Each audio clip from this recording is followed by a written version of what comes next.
well, Fantastic. Yeah. But then there's a flip side of the organ, too. And there's no other instrument on the face of the earth that'll go to this.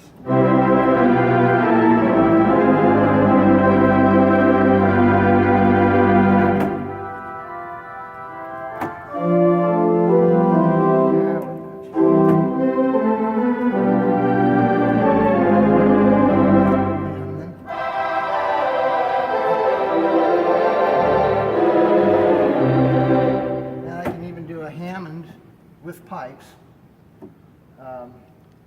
There is no pipes, yes? Yes, No, all this pipes. is all pipes. All pipes. Yeah. And this way.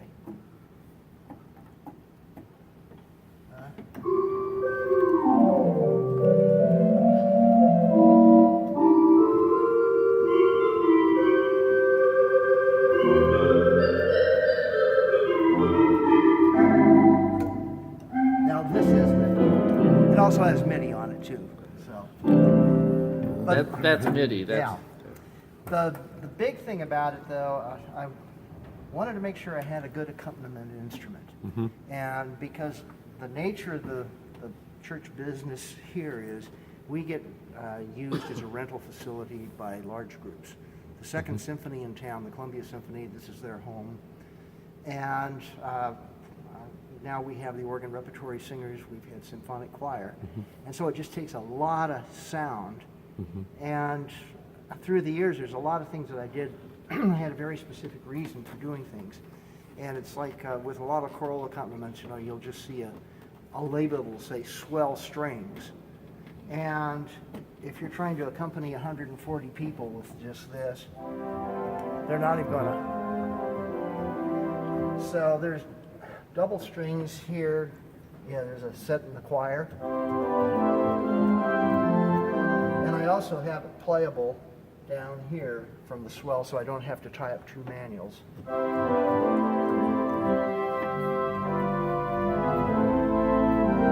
Then I put another pair, and this is from the First Presbyterian organ. They had a molar in there they threw out about 15, 16 years ago. And a friend and I bought the whole thing, and I just picked out specific things I wanted. And the gambas. The other one is the company, they had a theater organ division called Robert Morton, but it was actually the Los Angeles Organ Arts Company. They're the ones that built the nucleus for the Wanamaker organ. And so it's a real bright pair of strings.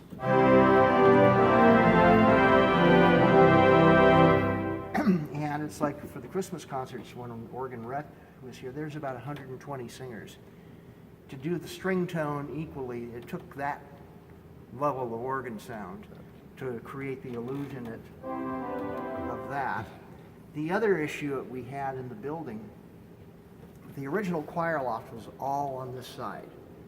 And when they laid the organ out, somebody thought just because you had a choir division, it should be by the choir. And there was nothing in the choir division to accompany with. Everything was 40 feet away. So that was another issue when we were looking at how do you balance out the tonal resources, to work with whatever situation you have. Likewise, when we did this, because it is a direct electric instrument, with the exception of the solo division. The solo division is all Wurlitzer chest work, and the reason I wanted that was just for the firing speed of it. And then the real big reed is also with it. And there's 3 tubas. In fact, this was the original big reed on the organ. This is the molar from First Pres. This is unique. This is a 1914 Wurlitzer Hope Jones tuba, which is the most English character of the 3 sounds. But you get all 3 of them going. And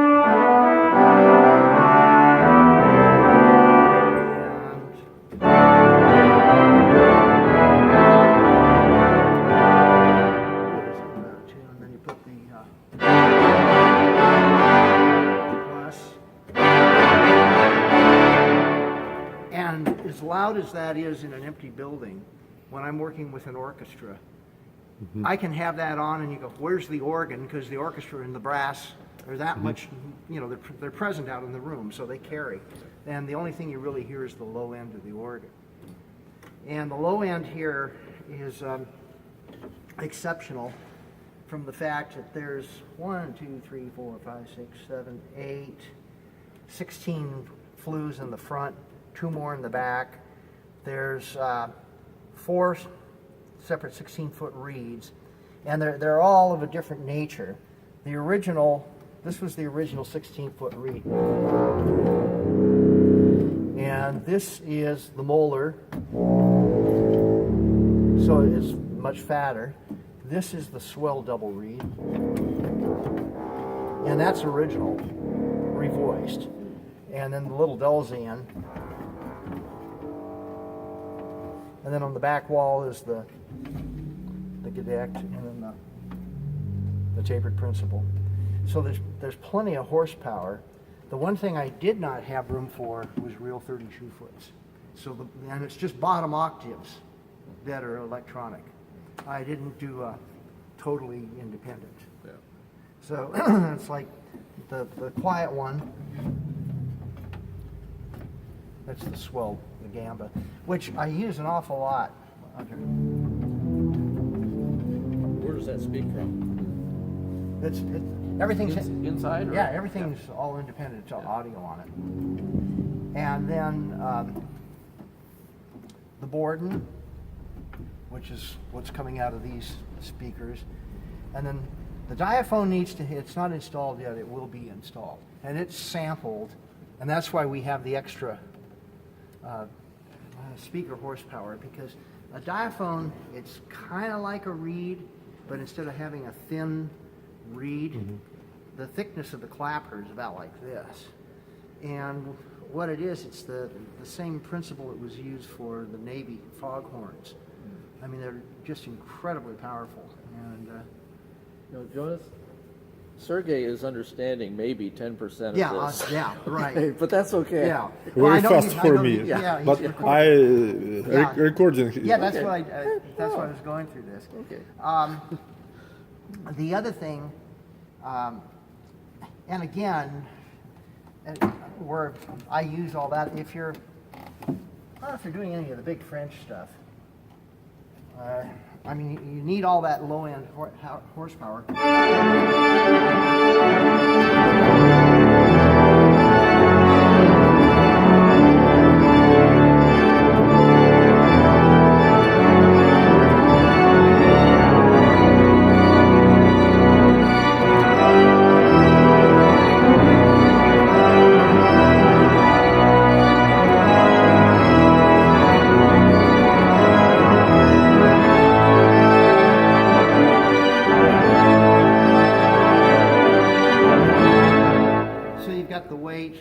You've got something so you can hear the pitch line.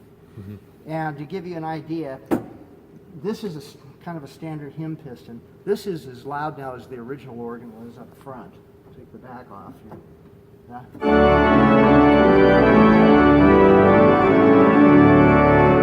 That's all. The original. That was the organ. original. That's how much power it didn't have in color. And the color in the reeds too. There's a lot of orchestral reeds. The oboe.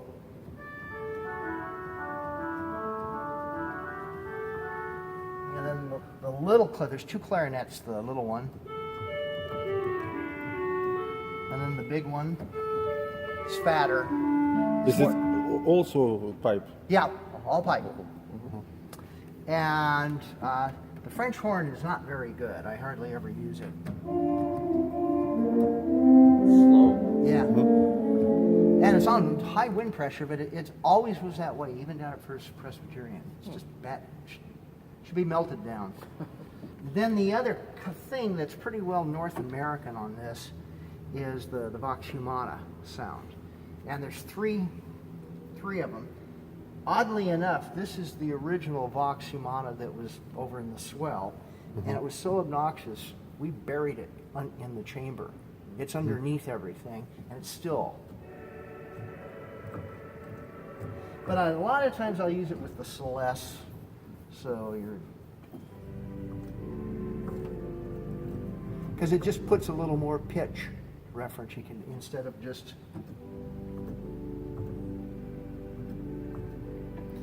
Then the second Vox Humana, which is more along the traditional English French.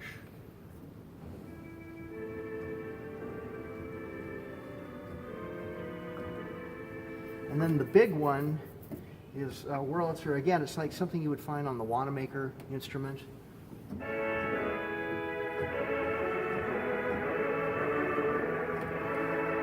And one of the things I did with this, Sorry, Yeah. is with tremulant? yeah, with tremulous, and because Without tremulant? Yeah. Please. yeah, yeah, And Vox Humana also was with tremulant. yeah. This one I Can yeah. without tremulant? That one has the trem on all the time. Yeah, it was just I ran out. Only with tremulant. Yeah, yeah. I ran out of controls. Not enough tabs. What I did here, this orchestral division, is based on the Wanamaker organ string sound, and also a theater organ sound that you could combine certain things that were common, and all the strings play from here. And at different pitches too, 16, 8, and 4. And then also the 3 Vox Humanas, and the reason for that is, I think there's 8 or 9 on the Wanamaker organ. But you know, it's a whole, the building's bigger, everything else, where these will work.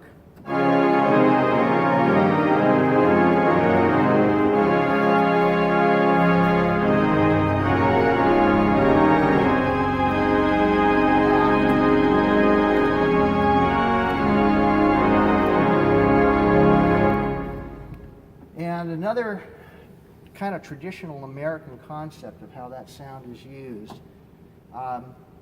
it can be used as a, where is it up here?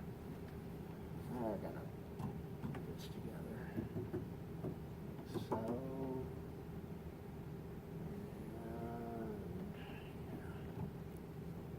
yeah, this, and also, so you get all the 8s and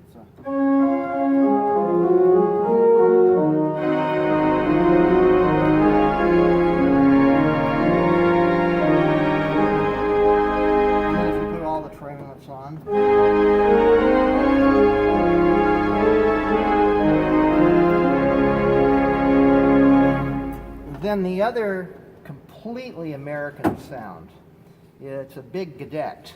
It's the tibia. And it's okay. In fact, you can use it as a solo flute line if that's what you're looking at quality-wise. I cut one up just today. Oh. But if you put the standard accentuated tremulant on it, and it's available at a variety of pitches, 8/4, 2 2/3, 2, and then so you can do. It's like a Hammond cornet. And then if you put the Voxes with it.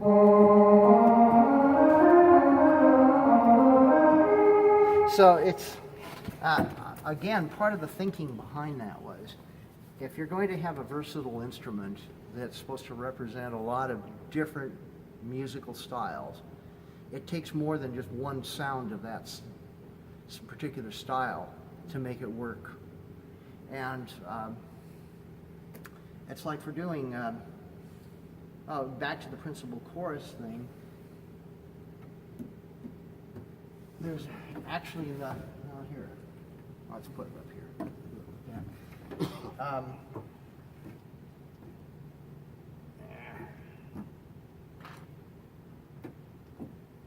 And that. Each division that has a separate mixture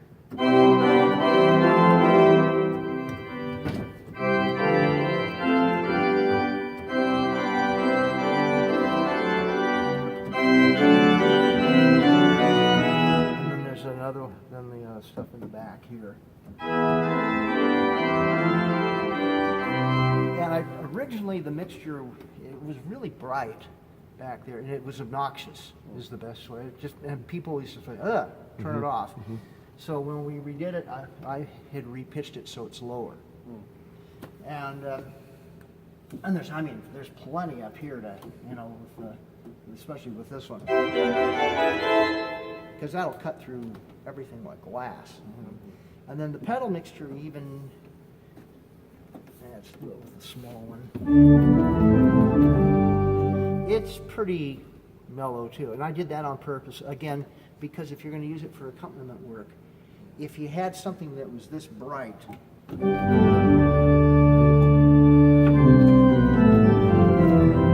it just cuts through too much for accompaniment. And a lot of the choral people, I have a separate choir director, because there's no way you could conduct from here and be seen. And most of them have had experience in large buildings, and they know what it's like when you have too bright of a sound with a choir, but you need the power of it. That's the only thing the organ had, and that was another thing that helped me influence. I needed to get more mid-range power and color so I could offer a choir and what they need for various textures and various power levels. So then the other thing that's real, the glockenspiel, and then and also there's a... Also natural. Yeah, all real. So is the harp. And a harp on an American organ is actually a marimba. It's wooden bars that are struck. Marimba? Yeah, understand. okay. And Or xylophone. yeah, that's all. And again, the reason for doing this, excuse me, is if we're doing something that is an orchestral-based accompaniment and it's got percussion, a lot of the things I can play from here. I don't have to hire a separate percussionist. So it saves me a couple $100. And it's like we did. Have you done the Randall Bass, the Gloria? No. That's the, it's a dog to read because it changes meter, every measure. But the tune is, and on that, in places you have this.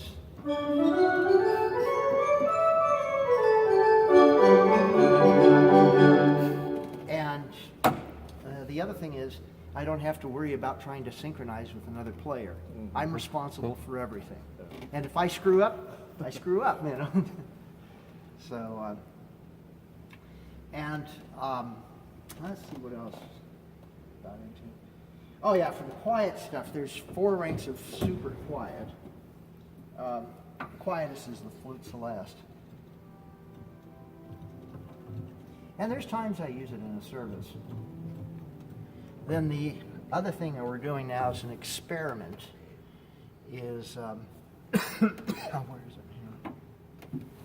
It's an unenclosed celeste in the back. Order it. Oh, I didn't know you had a Celeste back there. Well, you had 3 8-foots of the same thing. You had 2 flutes and the Gem's horn. So we just tuned the Gem's horn as the Celeste rank. And, whoops.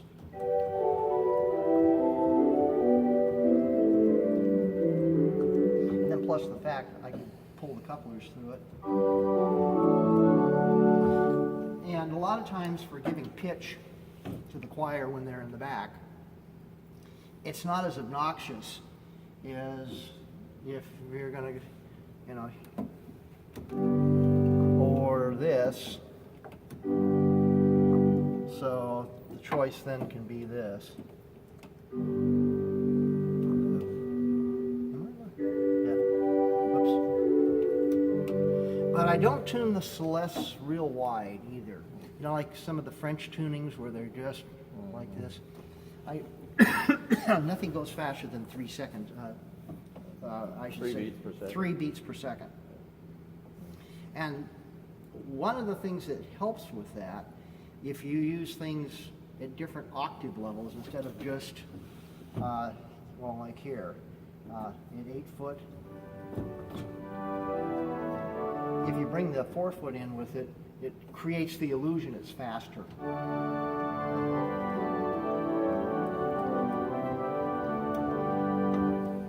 So, and a lot of times I can give a pitch to the choir using that sound, and it works better than just, because that's got a hard edge tone to it, and it takes that hardness off. And then let's see.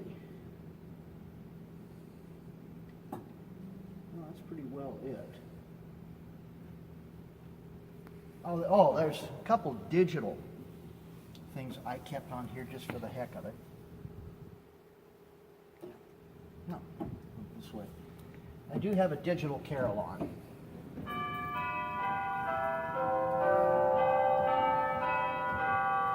And it's interesting, depending what the weather is, you can use both of them. That's just another type of sound.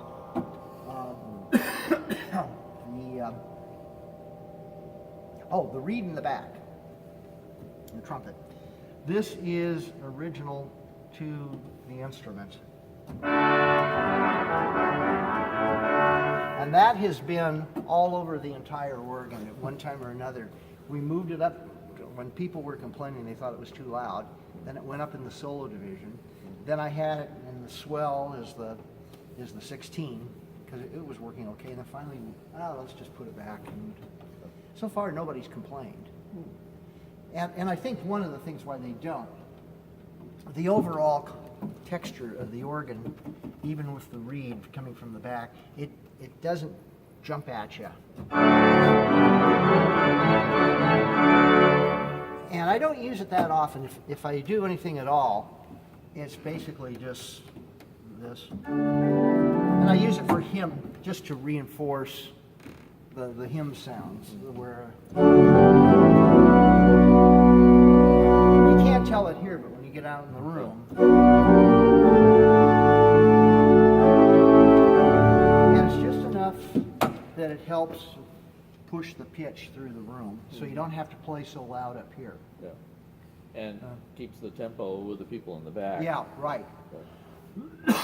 And that's why I say sometimes the best place to hear the organ's in the center, because then they'll, from both front and back, it arrives at your ear at the same time. And with the original instrument, the relay was slow in the front by comparison. They had just put a new solid state. And every time you'd play, you'd hear this. And remember Sam Schwartz, the name? I remember the name. Yeah, he's from Stanford, and then he ended up at Palo Alto United Methodist for years. He grew up here in town, and his mom was a member of the church, so she had him play a concert here. And he was doing the relay. And trying to be really traditional, except he wanted to bring that into the... and what you heard was... there was no clarity at all. And it wasn't his playing, it was the fact that the organ was speaking it almost like two different times, essentially. So I'm very conservative a lot of times. And I used to let the organ fly for the postlude, and I can't even do that anymore now, because the choir stays up here. And it's just annihilating to them, you know. Yeah. So.